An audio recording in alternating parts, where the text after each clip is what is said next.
Hello everyone, Sathya here, co-founder of Bulkpe. Today, I'm excited to introduce you to our latest feature that is set to simplify how businesses process payouts. With Bulkpe, you can now process bulk payouts using CSV file upload, enabling instant payouts. But that is not all. We are also introducing bulk payout to phone numbers. This feature allows Bulkpe to find the primary UPI ID associated with a phone number and make a UPI payout. We believe this feature is groundbreaking as traditional business net banking do not offer this functionality.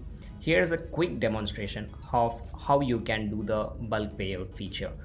First of all, navigate to the payout section. Once you are here, you can click the bulk payout feature and then you can choose payout to either account number or UPI, or you can choose the phone number option. So here I'm going with the phone number and then choose a file browse and then choose your sample CSV file, and then inside the file you can just verify and enter the amount which you would like to process the payout for.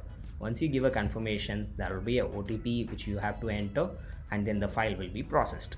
So once the file is processed, you can further track the status of the file from this screen, this file history screen. So you can further, once the payments are done, you can actually download the report and see the status of the transaction. So it's made easy. Imagine being able to process various kinds of payouts via UPI also for your business with just a few clicks, saving you time and effort. Stay tuned for more updates as we continue to redefine the future of business banking. Thank you for watching. Have a great day. Bye bye.